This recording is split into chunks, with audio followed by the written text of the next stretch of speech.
बिस्मिल्लाहिर्रहमानिर्रहीम अस्सलामु अलैकुम। उम्मीद करता हूँ आप खैरियत बाफियत से होंगे। आज जो लेक्चर हम डिस्कस करने जा रहे हैं वो इनकम टैक्स रिटर्न के हवाले से है। और आज जो हम लेक्चर देखेंगे टैक्स रिटर्न का, वो हम फ्रीलांसर्स के ऊपर आज हम टैक्स रिटर्न देखेंगे जो अपनी सर्विसेज आईटी से रिलेट हो, आईटी यानी फ्रीलांसर्स वगैरह करते हैं।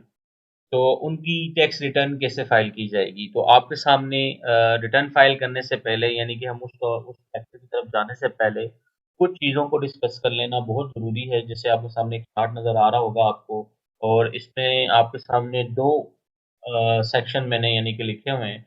जैसे कि सेक्शन 65F जो है, सेक्शन 65F में कहता क्या है कि जो भी आप अपनी इनकम अर्निंग कर रहे हैं, बाहर से जो आप पैसा कमा रहे हैं, उसको इस सेक्शन के तहत नॉर्मल टैक्स रजीम के अंदर कंसीडर किया जाएगा। नॉर्मल टैक्स रजीम से मतलब इसके अंदर जो टैक्स इम्प्लीमेंट होगा वो नॉन यानी कि बिजनेस पर्सन वाला टैक्स यानी कि होगा, नॉन सैलरी पर्सन वाला टैक्स इम्प्लीमेंट होगा। दो तरह के टैक्स होते हैं, एक सैलरी पर्सन का टैक्स होता है, एक नॉन सैलरी वाला टैक्स होता है, जिसमें 4 लाख तक एग्जेम्प्ट है। ठीक है, तो वो वाला इसके ऊपर टैक्स रेट इम्प्लीमेंट होगा। और इसके अलावा नीचे आपके सामने चार्ट में कुछ पॉइंट्स लिखे हुए हैं, और अगर के आप ये फुलफिल करते हैं तो आपको 100% का टैक्स क्रेडिट मिलेगा। फर्ज करें कि अगर आपकी कोई टैक्स लायबिलिटी बनती है 1 लाख रुपए की, और आपने जो नीचे कंडीशंस मेंशन की हुई हैं, अगर ये आप फुलफिल कर लेते हैं तो आपको वो 1 लाख रुपए की पूरी एग्जम्पशन मिल जाएगी। उसकी कंडीशन क्या है कि PSEB है, ये इसके अंदर रजिस्ट्रेशन होना आपकी ज़रूरी है। अच्छा जी, जो शख्स PSEB यानी कि Pakistan Pakistan software export board के साथ रजिस्टर्ड होगा, वो इनकम टैक्स रिटर्न जिसने फाइल की होगी इससे पहले, यानी कि अपने आप को FBR के साथ उसने रजिस्टर करवाया होगा और अपनी टैक्स ईयर 21 की यानी कि रिटर्न फाइल की होगी, प्लस सेल टैक्स रिटर्न जिसने यानी कि अपने आप को सेल टैक्स में भी रजिस्टर्ड होगा, और 12 मंथ के यानी कि जुलाई से लेकर जून तक अपने जो सेल टैक्स का रिटर्न है वो फाइल किए होंगे। और इसके अलावा उसने विद होल्डिंग स्टेटमेंट यानी कि क्वार्टरली विद होल्डिंग स्टेटमेंट जो साल के अंदर 4 होती हैं वो फाइल की होंगी। तो वो लोग एलिजिबल होंगे 100% टैक्स क्रेडिट लेने के। ठीक है, तो वो लोग यानी कि नॉर्मल टैक्स रजीम के अंदर फॉल करेंगे, या अगर चारों कंडीशन फुलफिल करेंगे तो, और एलिजिबल होंगे 100% टैक्स क्रेडिट के लिए। इसके साथ ही हम आ जाते हैं सेक्शन 154A। ये वो लोग होते हैं कि जो यानी कि फ्रीलांसर्स यानी कि इंडिविजुअल पर्सन इसको कह लें कि यानी कि कर रहे हैं, और जो बाहर से रेमिटेंस आ रहे हैं उसके ऊपर 1% का जो टैक्स यानी कि डिडक्ट हो रहा है वो फुल एंड फाइनल टैक्स रजीम के अंदर फॉल करते हैं। इसके लिए भी कंडीशन ये है कि अगर कि ये चारों कंडीशन ये फुलफिल करता है तो एलिजिबल होगा ये फाइनल टैक्स के लिए। अदरवाइज इसकी यानी कि जैसे नॉर्मल टैक्स की कैलकुलेशन होती है वैसे ये होगा। फर्ज करेंगे कि अगर 1% इसकी टैक्स डिडक्ट हो जाता है और ये चारों चीज़ें फुलफिल नहीं होती, तो बाकी जिस तरह की नॉर्मल कैलकुलेशन होती है बिजनेस पर्सन की वैसे ही होगी। अच्छा जी, ये सेक्शन 154 यानी कि अगर कि आपके पास रेमिटेंस आ रहा है थ्रू आउट बैंक के ज़रिए आ रहा है, तो बैंक जो है आपका यानी कि 1% का टैक्स डिडक्ट करेगा, और वो फुल एंड फाइनल टैक्स होगा, जो 1% डिडक्शन होगी। फर्दर अगर कि आप साल के शुरू में एग्जम्पशन ले लेते हैं और अगर इस क्राइटेरिया में पूरे हो रहे हैं या एलिजिबल हो रहे हैं, तो आप स्टार्ट से ही यानी कि अपने बैंक से एग्जम्पशन ले सकते हैं इनकम टैक्स की। ठीक है, और इसके ऊपर इंशाल्लाह हम पूरी सेपरेट वीडियो बनाएंगे कि उस एग्जम्पशन के लिए हमको यानी कि क्या करना होगा, तो पूरी एक अलग से लेक्चर बना के इसमें हम डिस्कस करेंगे। ठीक है, ये चीज़ों को समझ लेना बहुत ज़रूरी था। और इसके साथ होप सो उम्मीद करता हूँ कि ये वाले पॉइंट आपको क्लियर होंगे होंगे। तो चलें अब हम स्टार्ट करते हैं अपनी टैक्स रिटर्न। ठीक है, कि हम फ्रीलांसर की इनकम टैक्स रिटर्न कैसे फाइल करेंगे। तो मैं ऑलरेडी लॉगिन हूँ, और डिक्लेरेशन पे आते हैं। डिक्लेरेशन पे आने के बाद हम नॉर्मल जो फॉर्म है उसको सिलेक्ट करेंगे। ये हमने नॉर्मल फॉर्म सेलेक्ट कर लिया, और पीरियड हम लिख देते हैं 2020। ठीक है, हम टैक्स ईयर 22 की रिटर्न फाइल कर रहे हैं। तो ये आ गया और डायरेक्ट हम आते हैं बिजनेस के ऊपर। बिजनेस के ऊपर आने के बाद हम आएंगे अदर रेवेन्यू के अंदर। ठीक है, हम आएंगे अदर रेवेन्यू पे। अदर रेवेन्यू पे हम क्लिक कर देते हैं। अच्छा जी, fee for technical and professional services के अंदर आके हमने जो पूरे साल की रेमिटेंस हमें रिसीव हुई होंगी तो वो हम यहाँ मेंशन कर देंगे। जितनी हमने अर्निंग की होगी वो यहाँ मेंशन हो जाएगी। फर्ज करें कि हम तकरीबन 30 लाख रुपए इधर लिख देते हैं कि हमने ड्यूरिंग द पीरियड हमने पूरी 30 लाख की अर्निंग की है। ठीक है, इसको कैलकुलेट कर लेते हैं। ये हमने कैलकुलेट कर लिया यहाँ पे। ठीक है जी, ये हमने अपनी पूरी यानी कि ड्यूरिंग पीरियड जो हमने अर्निंग की थी वो मेंशन कर दी। और सबसे पहले हम जो पहला पॉइंट डिस्कस करने जा रहे हैं इसमें हम इसको नॉर्मल टैक्स रजीम को हम देख रहे हैं कि नॉर्मल टैक्स रजीम में हम किस तरह इसकी सबमिशन करेंगे। तो सबसे पहले हम पहली कंडीशन को फुलफिल करते हैं जो सेक्शन 65F था नॉर्मल टैक्स रजीम में, उसकी रिटर्न कैसे फाइल होगी। फिर फर्दर हम सेकंड पॉइंट डिस्कस करेंगे। ठीक है, अब 3 मिलियन की हमने इनकम जो है अर्निंग की है, रेमिटेंस हमें रिसीव हुआ है जो हमने टेक्निकली यानी कि आईटी सर्विसेज दी हैं, जो हमने आईटी सर्विसेज दी हैं उसके ऊपर। तो उसके साथ ही फिर हम आ जाते हैं अगर कि आपका सेटअप थोड़ा आपने बड़ा लगाया और कुछ आपका कोई अपना पर्सनल ऑफिस है या आप इंडिविजुअल काम नहीं कर रहे तो आप मैनेजमेंट में आएंगे। मैनेजमेंट में आके अगर आप किसी आपने एक ऑफिस खरीदा हुआ है तो आप रेंट यहाँ मेंशन कर देंगे, रेट्स वगैरह, सैलरीज अगर आपने कोई एम्प्लॉयज रखे हुए हैं तो यहाँ मेंशन कर देंगे। बाकी जिस तरह की आपकी यानी कि जैसे जैसे एक्सपेंसेस वगैरह हो रहे होंगे वो आप मेंशन कर देंगे। तो हम फर्ज करते हैं कि हमने एक थोड़ा सा बड़ा सेटअप है और हम वैल्यूज यहाँ मेंशन कर देते हैं। ठीक है, फर्ज करें कि हम रेंट दे रहे हैं, तकरीबन हम 50,000 रुपये रेंट दे रहे हैं। हमने एक ऑफिस खरीदा हुआ है और इलेक्ट्रिसिटी है हमारी तकरीबन पूरे साल की हम 30,000 रुपये इलेक्ट्रिसिटी दे रहे हैं। और रिपेयर एंड मेंटेनेंस में आ जाते हैं।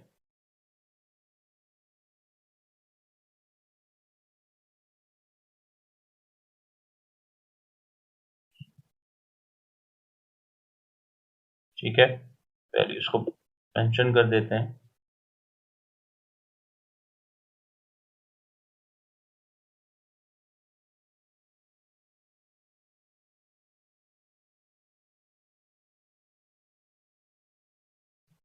और अदर डायरेक्ट एक्सपेंस पे हम आके ठीक है, तो ये हमारे टोटल एक्सपेंसेस हो गए। और अब आते हैं हम कंप्यूटेशन के ऊपर। तो हम यहाँ से करते हैं क्लोज और आते हैं टैक्स चार्जेबल के अंदर। टैक्स चार्जेबल में आने के बाद हमने कहा आना है कंप्यूटेशन के ऊपर। कंप्यूटेशन पे आने के बाद देखें हमारे 2,41,000 का जो है हमारा टैक्स चार्जेबल यानी कि नॉर्मल टैक्स बन रहा है 2,41,000 रुपये। तो 2,41,000 रुपये हमारा टैक्स है जो हमने पे करना है। अगर कि हमने ये कंडीशन फुलफिल की हुई है या यानी कि उसमें जो चारों टिक लगे हुए हैं, अगर हमने ये पूरी की हुई है तो हमें 100% का जो टैक्स क्रेडिट है वो मिलेगा। तो इस टैक्स क्रेडिट को हमने कहाँ मेंशन करना है? टैक्स क्रेडिट के अंदर टैक्स क्रेडिट में आने के बाद हमने लिखना है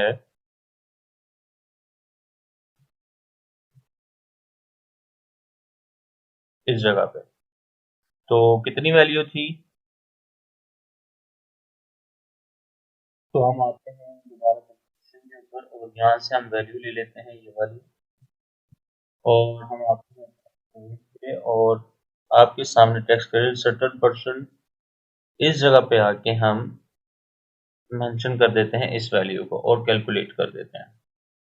ठीक है, दोबारा आते हैं हम कंप्यूटेशंस के ऊपर और ये देखें कि हमारी जो है पहले जो हमारे पास टैक्स चार्जेबल आ रहा था, अब किसमें टैक्स क्रेडिट के अंदर 100% जो है हमें टैक्स क्रेडिट मिल गया, तो हमारे को कोई भी टैक्स चार्ज नहीं हो रहा। अच्छा, तो ये कंडीशन इम्प्लीमेंट कब होंगी कि अगर कि हमने पीएसईबी के अंदर हम अगर रजिस्टर्ड हों हमारा यानी कि इनकम टैक्स रिटर्न हमने फाइल किया हो, सेल टैक्स यानी कि 12 मंथ का हमने रिटर्न फाइल किया हो, विद होल्डिंग स्टेटमेंट क्वार्टरली जो हम सबमिट करते हैं, 4 क्वार्टर होते हैं उसके, अगर वो सबमिट किया हो तब जाके हमें ये टैक्स बेनिफिट मिलेगा टैक्स क्रेडिट का। अगर के हम इन चारों में से कोई भी यानी कि फुलफिल नहीं करते तो ये टैक्स क्रेडिट हमें नहीं मिलेगा, फिर हमें 2,41,750 रुपए की जो है पेमेंट करनी होगी एफईआर को। ठीक है, ये हमारी पहली कंडीशन थी। अब आ जाते हैं हम सेकंड कंडीशन पे दोबारा। ठीक है, अब आ जाते हैं हम फाइनल टैक्स रजीम के अंदर। ये हमारा नॉर्मल टैक्स रजीम हमने क्लियर हो गया पॉइंट।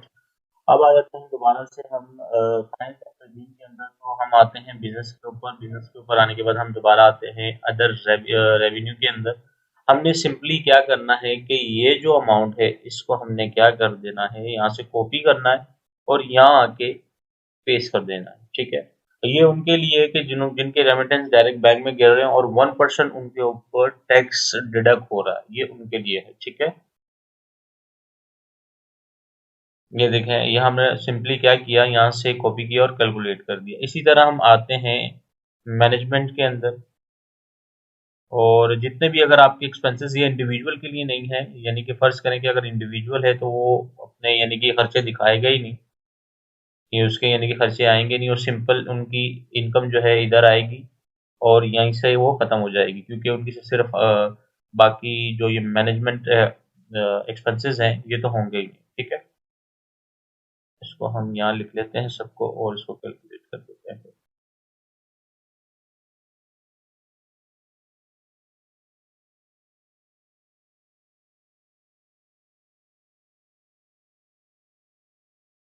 ये हमने कैलकुलेट कर दिया।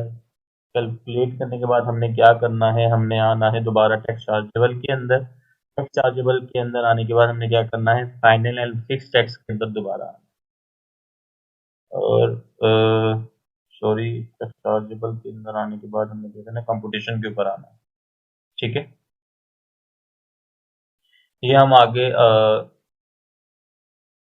अच्छा, ये हमने क्या किया कि यहाँ से टैक्स क्रेडिट को भी ख़त्म करना है। ठीक है, इसको भी हम डिलीट कर देते हैं और दोबारा से कैलकुलेट कर देते हैं। ये कैलकुलेट करना ज़रूरी था, टैक्स क्रेडिट को ख़त्म करना ज़रूरी था। अच्छा, दोबारा आ जाते हैं हम कंप्यूटेशन के ऊपर। कंप्यूटेशन पे आने के बाद हम दोबारा से कैलकुलेट करते हैं। अच्छा, आने के बाद हमने क्या करना है, फाइनल टैक्स के अंदर आना है। फाइनल टैक्स के अंदर आने के बाद हमने कंट्रोल एफ, सेक्शन 144 ए है जिसको हमने रिसर्च करना है, और ये है export of services under section 154 ए 1% है। ये किसके लिए, एटीएल जो फाइलर होगा 1% उसके लिए, नॉन एटीएल 2%, जिसने अपनी रिटर्न फाइल नहीं की होगी उसके लिए 2% होगा। ठीक है, यहाँ पे आपने अपनी इनकम लिख देनी है। हमारी 3 मिलियन इनकम है और इसके ऊपर हमारा जो टैक्स कटा होगा 1% वो 3। सही है, इसको हम कर लेते हैं कैलकुलेट। ये हमारी कैलकुलेट हो गई। और दोबारा आते हैं हम कंप्यूटेशन के ऊपर। ये हमारा फुल एंड फाइनल टैक्स था, ये देखें हमारे पास फुल एंड फाइनल टैक्स के अंदर नज़र आ रहा है। और ये देखें विद होल्डिंग 30,000 की थी फुल एंड फाइनल टैक्स। ये हमने सेकंड कंडीशन इसकी देख ली। ठीक है, फर्दर हम आ जाते हैं और चीज़ों पे।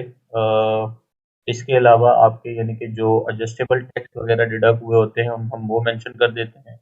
फर्ज करें कि हमारा जो टैक्स है, अगर आपके पास कोई मोटर व्हीकल है और आपने कोई न्यू रजिस्ट्रेशन करवाई हुई है, अभी कोई खरीदी है नई व्हीकल, तो उसकी रजिस्ट्रेशन की जो भी फ़ी होगी वो यहाँ आप इस जगह पे मेंशन कर देंगे। मोटर व्हीकल ट्रांसफ़र की जो यानी कि अगर आपने करवाई है तो वो फिर आप यहाँ से ओपन करेंगे प्लस के बटन से। फ़र्ज़ करें कि हमने मोटर व्हीकल खरीदी है नई। ठीक है,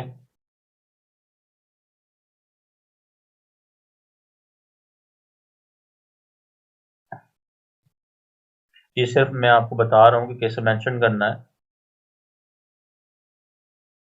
तो यहाँ उसका आप टैक्स मेंशन कर देंगे, जो भी टैक्स उसका आ रहा होगा तो ऐसे मेंशन कर देंगे। इसी तरह प्राइवेट व्हीकल है, अगर आपके पास ऑलरेडी आपके नाम पे कोई गाड़ी है और उसका यानी कि साल का यानी कि सालाना टैक्स जमा होता है, तो वो आप यहाँ मेंशन करेंगे। 6-6 महीने करके 2 मरतबा टैक्स जमा होता है, या पूरे साल का भी जमा करवा सकते हैं। तो वो वैल्यू आप अपनी गाड़ी का नंबर यूँ मेंशन करके उसका जो भी टैक्स डिडक्ट हुआ होगा यहाँ वैल्यू लिख के यहाँ वैल्यू लिख देंगे। ठीक है।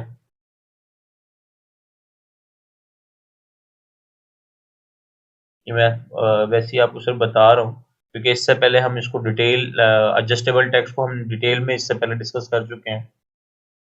इसी तरह टेलीफोन का अगर आपके पास है बिल, तो टेलीफोन लगा हुआ है तो उस पे जो टैक्स डिडक्ट हो रहा होगा वो आपने यहाँ मेंशन करना है। सेल फोन है, वो आपने यहाँ मेंशन करना है। फर्ज करें कि अगर आपने है उसका आप टैक्स सर्टिफिकेट निकाल के यहाँ मेंशन कर देंगे। ऐसे नंबर लिख के यहाँ अगर फर्ज करें कि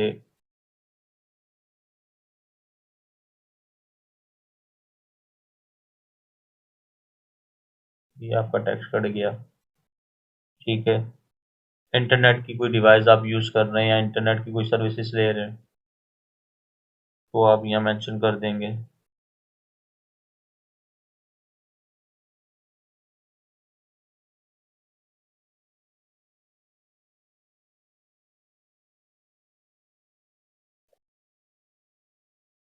ठीक है। इसी तरह प्रीपेड कार्ड है, अगर आपके पास वो ले रहे हैं तो वो आप यहाँ मेंशन कर देंगे। अच्छा, डोमेस्टिक एयर टिकट की चार्ज यानी कि आपने लिया अगर उस पर कोई टैक्स डिडक्ट हुआ होगा वो आप यहाँ मेंशन कर देंगे। ठीक है। एजुकेशन की कोई अगर आप फीस यानी कि दे रहे हैं तो आप यहाँ मेंशन कर देंगे, उस पर जो टैक्स डिडक्ट हुआ होगा वो यहाँ मेंशन हो जाएगी। अगर कोई प्रॉपर्टी आपने पर ट्रांसफ़र की है तो आप उसका टैक्स इस जगह पे मेंशन कर देंगे। ठीक है। इंटरनेशनल एयर टिकट का अगर आपको कोई टैक्स डिडक्ट हुआ होगा वो आप यहाँ मेंशन कर देंगे। अच्छा, इसी तरह आ जाते हैं फाइनल एंड फिक्स टैक्स के अंदर। अगर कि आपने कोई बैंक अकाउंट सेविंग अकाउंट खुलवाया हुआ है या कहीं इन्वेस्टमेंट की हुई है बैंक के अंदर, पैसे रखवाए हुए हैं, तो उसके ऊपर जो प्रॉफिट आपको मिलेगा वो आप यहाँ मेंशन करेंगे। बैंक का नाम लिख दीजिएगा। जैसे मेज़ान में आपने अगर कोई सेविंग अकाउंट खुलवाया हुआ है उस पर जो भी प्रॉफिट आपको मिल रहा है वो आप यहाँ मेंशन करें।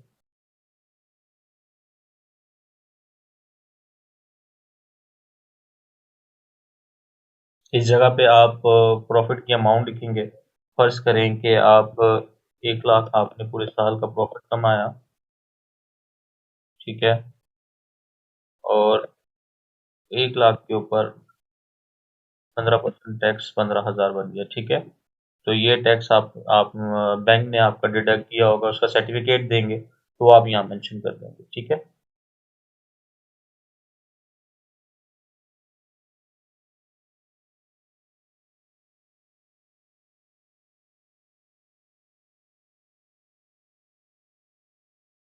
यहाँ आ जाते हैं हम वेल्थ स्टेटमेंट में। अब तो वेल्थ स्टेटमेंट कैसे सबमिट की जाएगी, तो सबसे पहले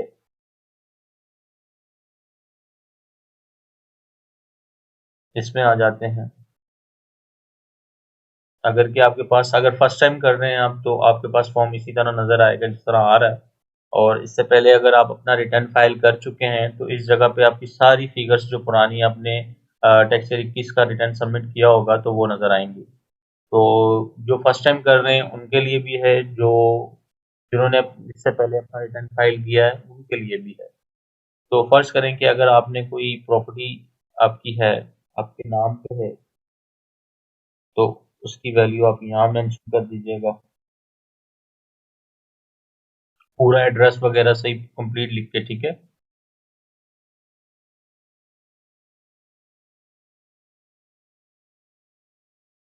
जो यानी कि लीज के ऊपर यहाँ अमाउंट होगा, यहाँ एफबीआर पे जो इसके रेट हैं, जो फेयर मार्केट वैल्यू है वो आप यहाँ मेंशन करेंगे। ठीक है। अगर कोई आपका बिजनेस कैपिटल है तो आप यहाँ मेंशन कर देंगे बिजनेस कैपिटल। ठीक है। और बैंक अकाउंट आपने यहाँ मेंशन करना है, जैसे मिजान है, MBL, बैलेंस कर दीजिएगा।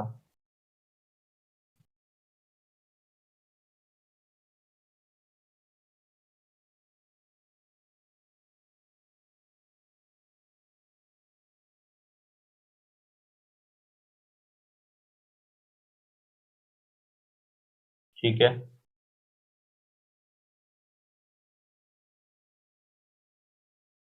इसके अलावा अगर एक से ज़्यादा अकाउंट तो वो मेंशन कर दीजिएगा यहाँ, HBL जैसे, यानी कि जितने भी आपके अकाउंट होंगे वो आप यहाँ मेंशन कर देंगे।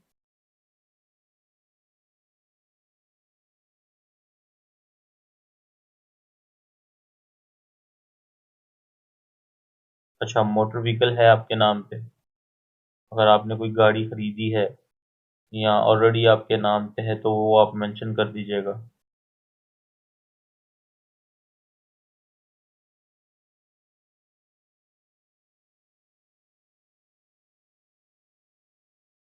अच्छा, कोई गोल्ड वगैरह अगर है तो आप यहाँ मेंशन कर देंगे।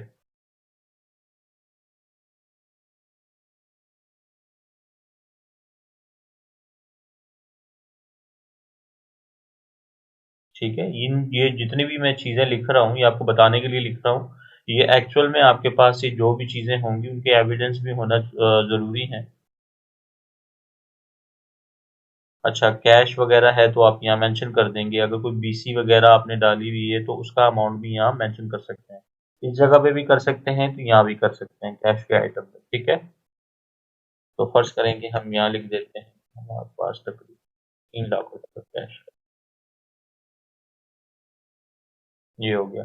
Other asset in other name, asset in other name का मतलब ये होता है कि अगर आपने अपनी इनकम से अपनी वाइफ या अपने बच्चे के नाम कोई जगह ली है तो आप यहाँ मेंशन करेंगे, ठीक है। फर्ज करें कि आपने अपने वाइफ के नाम पे कोई जगह खरीदी है तो यहाँ पे इस जगह पे लिख के आप वैल्यू लिख देंगे उसकी,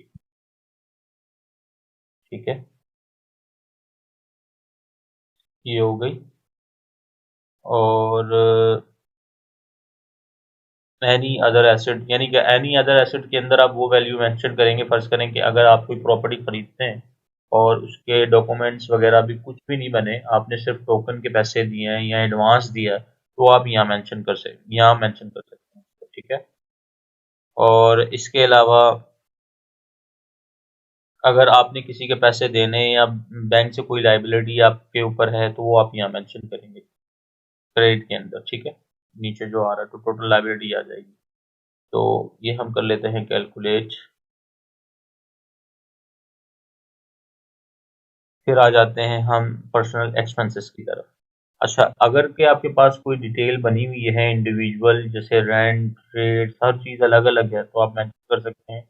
अदरवाइज आपने इस जगह पे आके other personal house hold expense के अंदर आके आपने वैल्यू लिख देनी है कि जितना भी आपका एक्सपेंस है लमसम करके पूरा यहाँ वैल्यू लिखते हैं। फर्ज करेंगे मैं लिख देता हूँ 12 लाख, ठीक है। कि ये मेरे यानी कि एक ऑन एवरेज मेरा खर्चा है पूरे साल का, ये हो गया। अब आ जाते हैं रिकन्सिलेशन के ऊपर। रिकन्सिलेशन के ऊपर आने के बाद हमने, ठीक है जी, अब आ जाते हैं हम इनफ्लो आउटफ्लो को हमने मैच करना है अपने। Income declare as per return for the year the normal tax, जो हमने केस पहला पढ़ा था, तो सबसे पहले जो फर्स्ट हमने लेक्चर देखा उसके अंदर ये वैल्यू हम इस जगह पे वैल्यू पुट करेंगे। तो वैल्यू कहाँ से हमने उठानी है, टैक्स चार्जेबल के अंदर आते हैं, कंपोजिशन के अंदर आते हैं, ये वैल्यू आ रही है हमारे पास, तो यहाँ से हम इसको मेंशन उठाते हैं और इस जगह पे आके इधर मेंशन कर देंगे, ठीक है। ये नॉर्मल वाले पे। अभी जो हम लास्ट केस देख रहे हैं वो फाइनल वाला था, तो यहाँ से इसको कॉपी करते हैं, इस वैल्यू को आके इस जगह पे हम मेंशन कर देंगे, इस जगह पे फाइनल के अंदर, ठीक है। एक वैल्यू ये मेंशन होगी और एक वैल्यू कौन सी मेंशन होगी, फाइनल एंड फिक्स के अंदर आएंगे आप। आपने अगर के प्रॉफिट का जो 1 लाख का अमाउंट है ये आपने मेंशन कर देना है यहाँ पे, ठीक है। ये आपका प्रॉफिट अमाउंट है, ये हम टोटल हमने जो रेवेन्यू अर्न किया था वो 3 मिलियन का था, यानी कि 30 लाख रुपए। 30 लाख से हमारे एक्सपेंसेस वगैरह निकालने के बाद जो हमारे पास नेट प्रॉफिट बचा वो ये है, तो ये वैल्यू हमने यहाँ मेंशन की है, ठीक है। तो इसको हम करते हैं,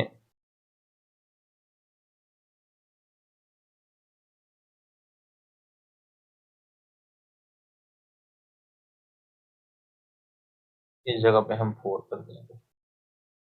1 लाख हमने बैंक का जो प्रॉफिट था वो मेंशन कर दिया है यहाँ पे, साथ ही वो भी फाइनल टैक्स है।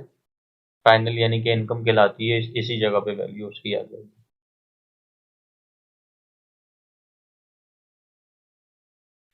अच्छा, अब जो वैल्यू नीचे आ रही है हमने इसने क्या करना है, यहाँ से कॉपी करना, क्योंकि फर्स्ट हम अपना रिटर्न फाइल कर रहे हैं, तो ये कॉपी करके हमने अपने प्रीवियस के अंदर आके मेंशन कर देना है। तो देखें 0 हो गया है। और ये जो अब ऊपर वैल्यू आ रही है नेट एसिड, ये टैक्स ईयर 23 के अंदर आपके इस जगह पे वैल्यू ये आ जाएगी। इनफ्लो और आउटफ्लो मैच होना ज़रूरी है। तो इस तरह ये आपकी पूरी जो है फ्रीलांसर की जो है रिटर्न है वो सबमिट हो जाएगी, ठीक है। फिर उसके बाद आपने क्या करना है, वेरिफिकेशन पे आना है। वेरिफिकेशन करने के बाद ये कर दें सेव एंड देन सबमिट, ठीक है। अपनी दुआओं में याद रखिएगा। अल्लाह हाफिज़।